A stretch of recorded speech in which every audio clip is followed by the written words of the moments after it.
রাষ্ট্রপতির পদ থেকে পদত্যাগের পর আজ বঙ্গভবন ছাড়ছেন মোহাম্মদ শাহাবুদ্দিন।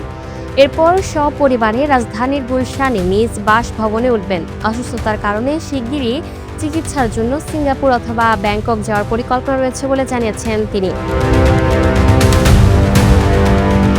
শনিবার এক গণমাধ্যমকে দেওয়া বক্তব্যে সাবেক রাষ্ট্রপতি বলেন, তিনি জটিল রোগে আক্রান্ত এবং সম্মিলিত সামরিক হাসপাতাল থেকে বিদেশে চিকিৎসা নেওয়ার পরামর্শ দেওয়া হয়েছে।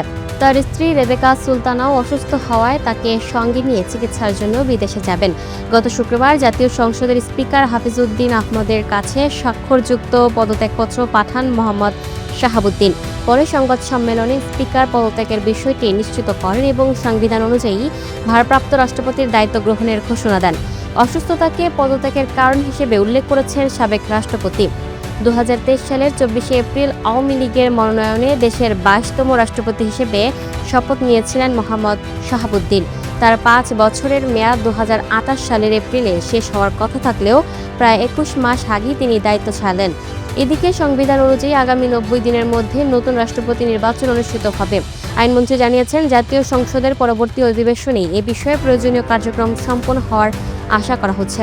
ভারপ্রাপ্ত রাষ্ট্রপতি হিসেবে দায়িত্ব নেওয়া স্পিকার হাফিজউদ্দিন আহমদ বঙ্গভবন থেকে রাষ্ট্রপতির দাপ্তরিক কার্যক্রম পরিচালনা করবেন। তবে তিনি বাসভবন হিসেবে স্পিকারের সরকারি বাসভবনই অবস্থান করবেন। দায়িত্ব গ্রহণের পর আজ রোববার সকালে জাতীয় স্মৃতিসৌধে শ্রদ্ধা নিবেদন করবেন ভারপ্রাপ্ত রাষ্ট্রপতি। পরে সাবেক রাষ্ট্রপতি জিয়াউর রহমান ও বিএনপির প্রয়াত চেয়ারপারসন খালেদা জিয়ার সমাধিতেও শ্রদ্ধা জানাবেন।